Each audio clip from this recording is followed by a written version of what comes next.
I want to tell you the story of the day that I conquered my fear of heights. I was afraid of heights since the day I was born. In middle school, our gymnasium had been partially converted into a climbing gym.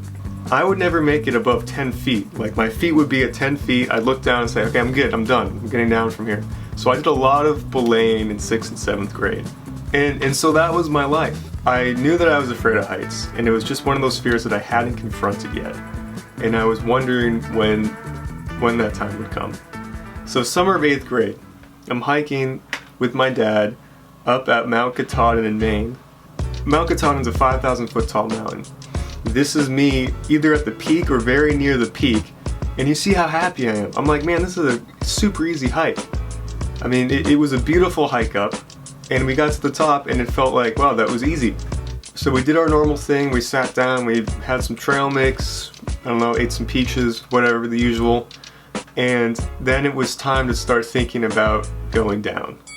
So it's really foggy this day, and we couldn't exactly see where the trail was, but we knew it was off to this direction. So we turn and we face this way and we wait for the clouds to dissipate. And as they dissipate, I slowly start to make out what is called the knife edge.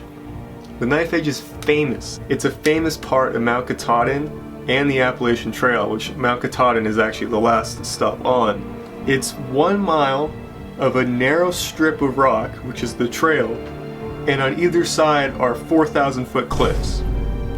This is it. This is where I'm just gonna have to bite the bullet and just do this and just get over it. So we start down, it's okay at first, and you know, the clouds start to dissipate more and I'm able to see the view more. On top of that, it's foggy out, so the rocks are wet, so I'm kind of slipping a little bit, some of them are a little teetery, and I'm starting to freak out.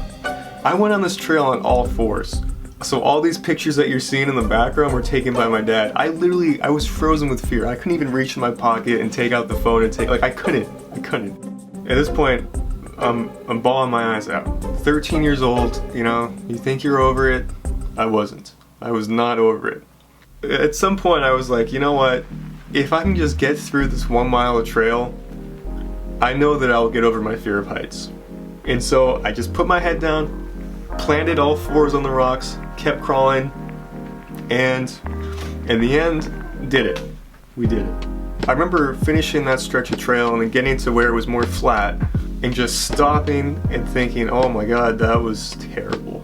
But after that, after doing the knife edge, I was able to do anything heights related. I did a lot more hikes that had that kind of fear factor in them with the heights. I even climbed a 70-foot mast with hardly any harness like a year later. You know, I look back on that day and I just think, man, if we would have turned back and gone back the other way, I wouldn't have had to conquer that fear. But look, I'm glad that I did it. I still have fears, we all do. And this story for me is just a reminder that sometimes the best way to conquer fear is to just confront it head on.